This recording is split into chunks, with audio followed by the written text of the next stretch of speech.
still have to commit a crime to sleep tonight. So that's definitely going to happen. It's just the question is where, and I think really the best spot would be the Martin County Sheriff's Office headquarters front lawn, like, to be honest with you, because, like, since I have to... Okay, first, let's just start with your first name, your last name, and how you spell it. What do you go by then? TC. Okay, TC. I can go by TC. Exactly. And spell Ducasse. Ducasse. And how long have you been living in Martin County? So like 12. So you've been in here the majority of your life? Yes, this is everything I know. And so, I don't know what you feel comfortable with sharing, but with your story about how you became homeless, if you had to say briefly, you know, what kind of got you into this situation? I just moved out when I was 18. I've just always wanted my freedom, so like I just moved out. I didn't have a place to go, and ever since then, like on and off, like I like came up, fell down, came up, fell down, came up. I lost everything like 5 times, and now, you know, I'm just on like the 5th time of getting everything back up. Trying to make ends meet now. Yeah. And what's that like for you right now? Our economy is really tough. Prices are going up. You know, to have a car, you know, it's extremely expensive. I think people in just in general are switching to using a bike by choice, you know. Just like, what are things like right now just to be able to afford to live, to buy food, to get the necessities?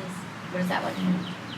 Well, for me particularly, and for the rest of this community, there's a lot of help from like the local nonprofits, you know, House of Hope, Lahia, 10 City Helpers, you know.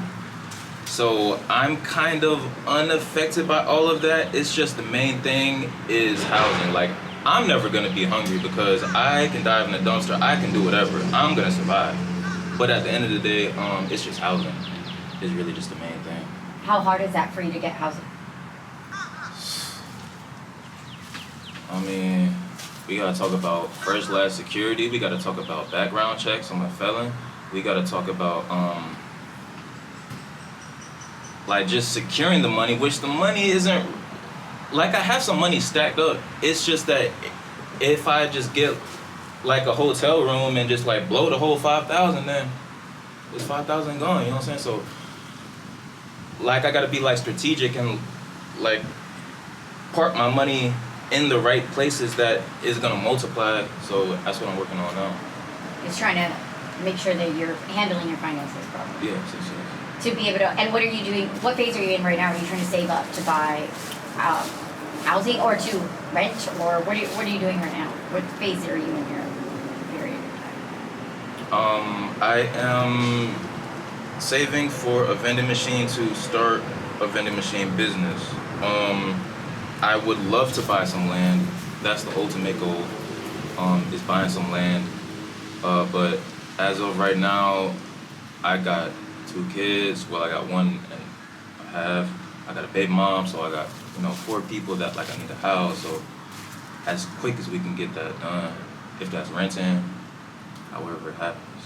You're trying to get to a point where you can be housed in a comfortable space for all of these people that you look after. Yes. And so now let's talk about the situation that you're dealing with. What is the problem right now that you're facing in Martin County and in Florida, really, with this new law? You talked about it at the meeting. Why is it that you went to that meeting yesterday? I went to the meeting because we were on the agenda. They skipped over it because the public comments, it was crazy, as you know. I'm sorry. What was the question? So what was the reason that you went to the meeting? You spoke about this law. Tell me again. Yeah, so this law basically makes sleeping outside illegal, and there is no legal place for us to sleep. And when, like, you see me, like, yeah, I'm the one who's talking, but I'm not the only one affected by far. Like, there's 200 plus documented people sleeping outside per the point in time census of 2025 inside of Martin County. So it is not just me, and we have nowhere to sleep. And so, you know, I'm just letting everybody know that this is what's going on, and we need to fix this. This is also like a lawsuit, like this is a whole bunch of things. So like I laugh and talk about it, but at the end of the day, it's really an emergency. It's really a civil rights crisis, in my opinion, that I have to commit a crime, and the 200 plus documented people sleeping outside have to commit a crime to go to sleep. That's just how I feel.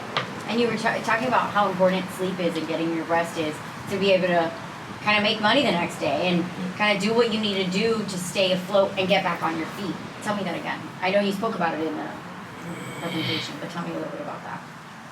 I mean, sleep is crazy important. However, like you want to spin it, everything on earth has to go to sleep.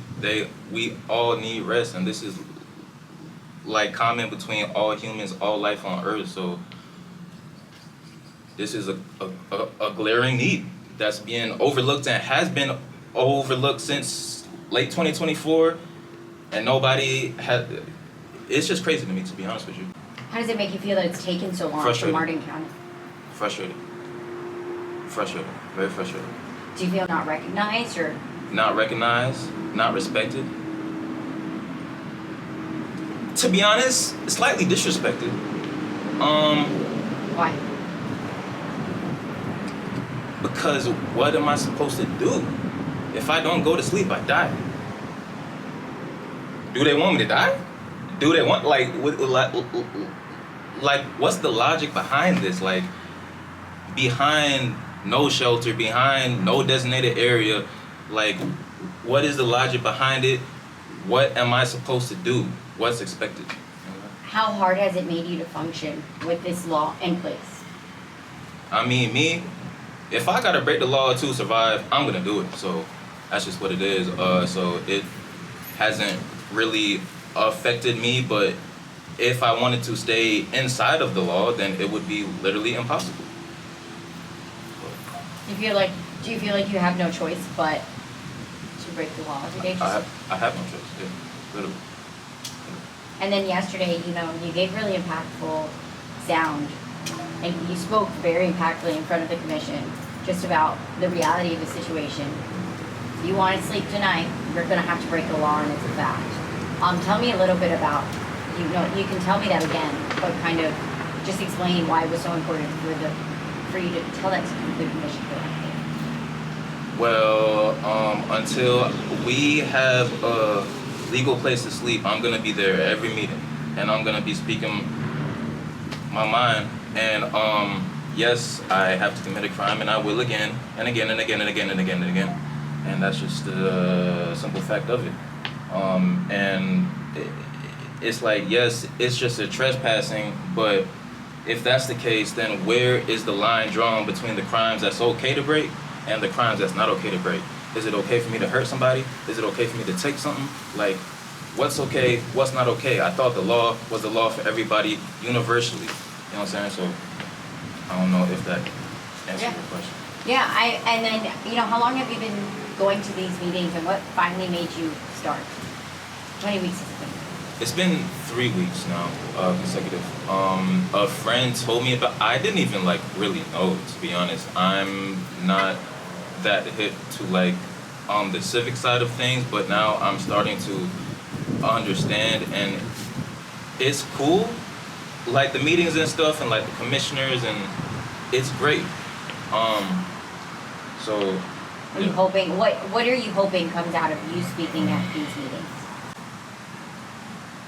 Awareness.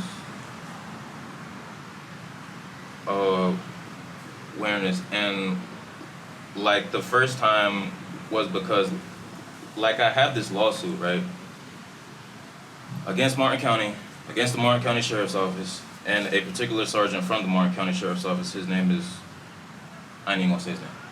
But and the federal judge in Fort Pierce already waived my fees and gave me the green light. But she said that the marshals should serve the defendants, the U.S. Marshals.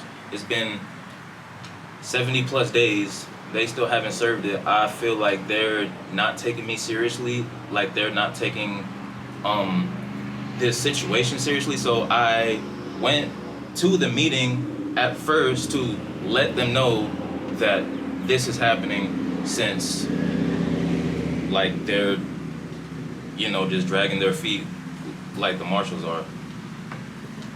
Have you been trespassed so far? Since the law passed, have you been trespassed for sleeping in public places? Yes. And that's part of what the lawsuit is. And this is like another thing too, is that the cops are gonna go back to where you sleep in like the woods and trespass you and tell you that you have to go in like 2 days or something like that, knowing that all I got is literally 2 wheels. And some people, they don't even have that. So how are they supposed to transport all of their stuff? And this is what I'm saying about the Martin County Sheriff's Office needs to serve more, because okay, you're going to kick me out, but you got a whole fleet of cars, bro, and you can't help me? So I lost my whole backpack because I'm like shuttling stuff back and forth. So of course, like I can't like bring everything on my body at the same time. So like I had like left something. All of my music was in there, my flash drive, my videos, my files, everything I'm working on. You feel me? My books, my notebook, my rap books, my music, everything, man. So how did it make you feel when they finally passed this law? When they passed it, this was 1.5 years ago, but when they did pass a law, did it? I know that they've been calling it essentially criminalizing homelessness. How did it make you feel? At first, it didn't really sink in everything of what it meant until I like really started to like think about it a few months back and how crazy it is. Like, bro, I literally have no choice. Like, what are you talking about? What do you hope comes, lastly, we'll end it here.